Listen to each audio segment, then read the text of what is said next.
Canada, you know, Canada's not Poland. Poland's sitting right next to a huge, aggressive, historically rapacious power in Russia. Canada's extraordinarily secure. So of all countries, it should be, doing more for collective defense. And of course, Canada has an incredibly august history, actually, and candidly more august than the American record in the two world wars. Welcome to the CDA Institute's Expert Series, the podcast that brings you in-depth conversations with the brightest minds in defense, security, foreign policy, and international relations. Each week, we delve into the most pressing issues facing our world today. Our esteemed guests offer unique insights and analysis that you won't find anywhere else. Get ready to engage in thought-provoking discussions with us. In this week's episode, Elbridge Colby discusses the global military balance and the need for the U.S. and its allies to be prepared for potential conflicts in the Indo-Pacific region. Elbridge Colby is co-founder and principal of the Marathon Initiative and author of The Strategy of Denial, American Defense in an Age of Great Power Conflict. He previously served as the Deputy Assistant Secretary of Defense for Strategy and Force Development. This is the Expert Series. Bridge, thanks for joining us today. It's a pleasure having you on the program. Great, it's my pleasure. So we have a lot to discuss: Ukraine war, the U.S.'s defense posture in the Indo-Pacific, Canada's role in the Indo-Pacific, and collective defense more generally.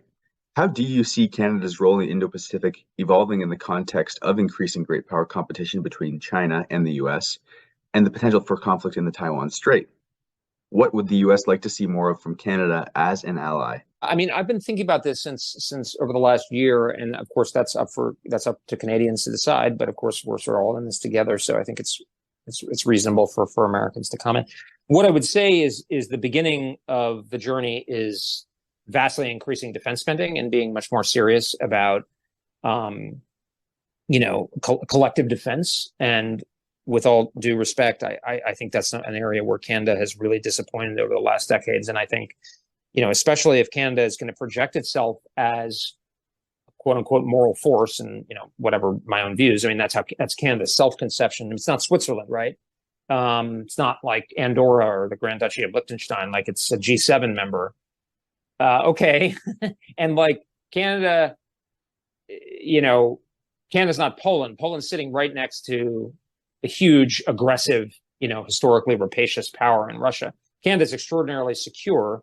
So of all countries, it should be, doing more for collective defense. And of course, Canada has an incredibly august history, actually, and candidly more august than the American record in the two world wars. I mean, we all did contributed, but Canada was there the full time, both times. So, I mean, there's a legacy for that. So I think that's the most important thing is developing, being willing to put the resources behind it. Like everybody, not everybody, but like anybody who wants to be counted a good citizen, I think, of the collective, free world or what have you. In terms of allocating resources, I think this is one where, first of all, I think unquestionably the homeland and the whole North American continental area will be under threat from China, and not just from, end of the world nuclear war or cyber scenarios. The balloon and what we're seeing in terms of Chinese developments in hypersonics, naval capacity, long-range aviation, mean that they will be able to strike selectively at things in the North American area, and that would be rationally correlated potentially to a limited war strategy. So military targets, obviously, they're military targets in the United States, but also potentially logistics, food supply, communications, these kinds of things. And Canada could provide a sort of an attractive cheap shot potentially for China that could actually reverberate into the United States without actually being an attack on the United States itself. So I think working with the United States on an intelligent defensive and resilience capabilities to deal with that, particularly from China. Then I would say Canada probably faces a choice. I think what doesn't make a lot of sense is just kind of frittering away resources on capabilities that don't make a really material contribution anywhere. So you could see Canada kind of spreading it all around and not really adding too much anywhere. And I think, candidly, with all due respect to the United Kingdom, that's a risk that the United Kingdom runs a little bit. For instance, with sort of like having a full scope military, but not having the economic basis to generate really, fundamentally material capabilities in any one area. Obviously, they have the CASD, but that's a different the nuclear force, but that's a different story. My sense is Canada should probably kind of pick a few areas, especially because you're so secure. Pick a few areas where you can really contribute. Now, historically, Canada's orientation has been towards Europe. Europe's going to need a lot of help because the Americans, in my view, are inexorably going to be able to focus less on Europe, and the Germans are behind. The French talk a big game, but there's not a lot of follow through. The UK, I just mentioned, and there are questions about its defense spending. So that would be one option, going back to, what Canada did during the Cold War, having forces stationed on the European continent in whatever configuration makes sense. I think there could be another argument that Canada is such an inherently Indo-Pacific or Pacific nation, with such direct interest that it should play more there. But then I would think, okay, how are you going to fit in? Think the Australians would be the model here. I mean, I think we can all look to the Australians as a model, and they're not perfect, obviously, but that's not a reasonable standard. The Australians over the last few years have really reshaped their military for a collective defense role forward. I mean, to some extent along the first island chain, but also looking at other kind of responsibilities and requirements that where they might naturally fit in. I think if Canada moved in that lane, that would be very helpful to everybody and reduce the risk of war. Could it be, I don't know, could it be nuclear powered submarines that are able to operate, in a caucus? In theory, the problem there is more when you get to the nitty gritty of what can our industrial base handle and the UK industrial base. So anyway, I mean, we got to live in the realm of reality, for sure. That's the main problem. But I think that's sort of like if Canada's thinking, okay, that's sort of the trade space. Where do we pack the most punch relative to the serious threats that we collectively face? That would be enormously welcome. Is the United States focusing too much on Ukraine at the expense of greater focus on Asia? Does the U.S. have the capacity to take on both China and Russia at once? Is the United States focusing on China enough? And I think that the answer is no, not because the United States isn't focusing more on China, it is, but because the United States is not focusing enough on China relative to the scale of the challenge and the pace at which it's accelerating. And, I'm on with obviously a community that's attuned to the defense and security realities. My view, and it's seen as a little bit old fashioned, but I think it's accurate, is that the core of international politics is actually the military balance. I mean, I'm a realist, so essentially lethal force. And if you don't get that right, other things are essentially secondary, if not irrelevant. And so, long story short, the U.S. defense perimeter has been along the first island chain. And I think it largely makes sense since the end of the Second World War, and that basically includes Taiwan. We are not nearly as prepared as we could be and should be to defeat a Chinese invasion of Taiwan, which is, I think, the most dangerous course of action for Beijing to take from our point of view, and thus, I think, the one, if I were they, that I would look to take. So we're not adequately prepared. Because of all that, we are focusing far too much on Ukraine, yes, because we are expending money, munitions, also, and the attention and bandwidth of the defense industrial base on a conflict that, while tragic, and the Ukrainian defense is a righteous cause, is also in a secondary theater against a far less dangerous and consequential adversary, because Russia is 1/10 the economic scale of China. And if anything, the Russians have shown themselves to be less of a threat than we had supposed. They're malevolent. That's not the issue, but they are far less consequential. And just because a conflict with Taiwan hasn't happened yet doesn't mean it's not more consequential. If it does happen, it would be it's a little bit like saying, well, I have a, serious muscle pain or something like that I have now, but I also have acute heart disease. I haven't had a heart attack yet, but if I do have a heart attack, it'll kill me. That's got to be your priority. Now, can we assume that China will continue its upward trajectory of military aggression? Is China willing to risk what would almost certainly be a devastating war by taking Taiwan? Essentially, a realist analysis of China over the last generation and into the future would suggest that as China becomes more powerful and wealthier, it will increasingly dedicate resources to its military, and its interests and ambitions will expand, and it will become more prone to use military forces to pursue them. If you look at the trajectory of the United States over the last 200 years, 250 years, that is also borne out, no matter what these countries say. And we can see now that the Chinese are essentially blowing through all of their traditional evidences of restraint, like their nuclear buildup, great power diplomacy, overseas basing, et cetera. So we've seen no end in sight to their military buildup. Indeed, they continue to increase defense spending, publicly stated, by greater than the rate of economic growth, even in some sense a tougher economic situation. So I think that's continue, and the best piece of evidence for that is the fact that the Chinese are developing a military for distant power projection.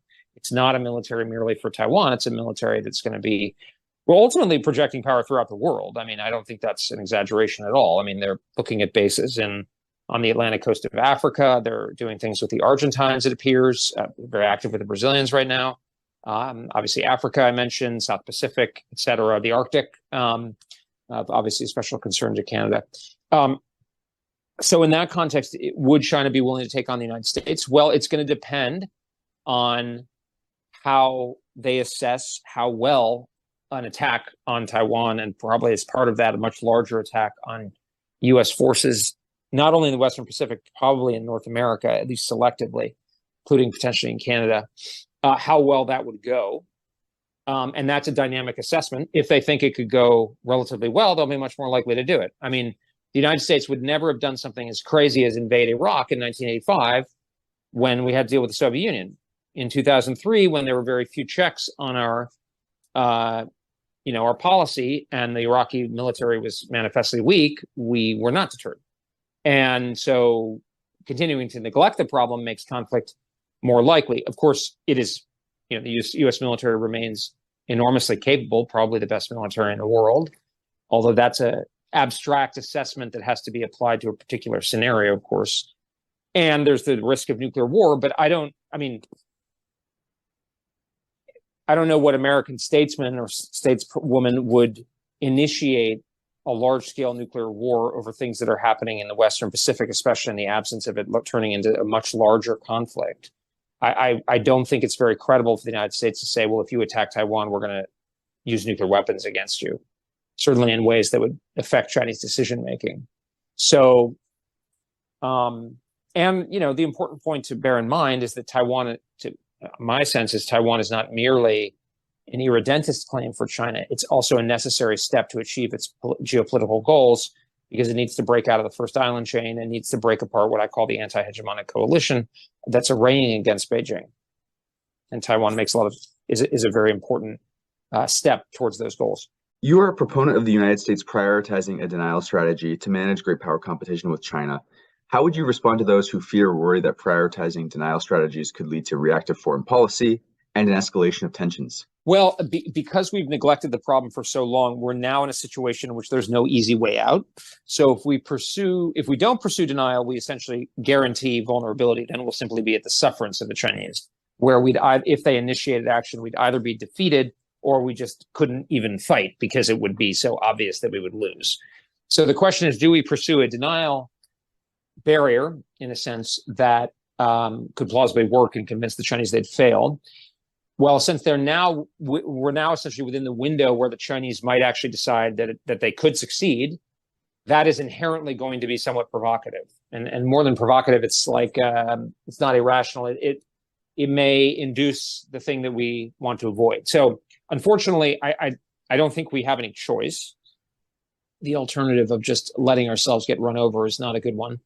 But my view, and this is the opposite more or less of what the United States is doing right now, basically, as far as I can tell, is we should speak softly and carry a big stick. We should work, hit the gym and stop the peacocking, if you will. Stop the, rah-rah stuff and every, elected official from the city council of, meeting with Taiwanese officials. That simply, I think that draws more attention and is more provocative than we need to be, because our goal is to maintain the status quo.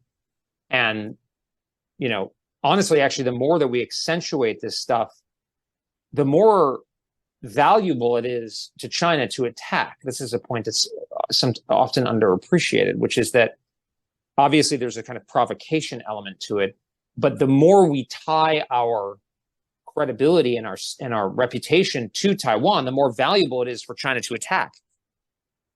So, there was a leading, very capable American senator who compared Taiwan to the new West Berlin. Okay, well, West Berlin was really dangerous because the Soviets understood that it was a symbol of the kind of the resolve and the cohesion of NATO and the strength of the American commitment. So it made it extremely dangerous. And so my view is we should be kind of like pumping the brakes on the symbolic stuff and focusing on real lethality, basically, and resilience. An assertion of yours that you present in your book is that anti-hegemonic resolve will likely strengthen as China increases its belligerence. So how can such resolve be sustained amongst a diverse set of states over a long period of time? Is it possible that a more confrontational U.S. foreign policy risks undermining its alliances and partnerships? Again, I'm a realist, so basically I think that actually, yes, there is a basis because countries don't want to be subordinated to China. So the reason why this anti-hegemonic coalition is forming has not been the brilliance of American statecraft. I mean, there have been some good examples, but because of the increasing aggressiveness and sort of boisterousness and domineering quality of China.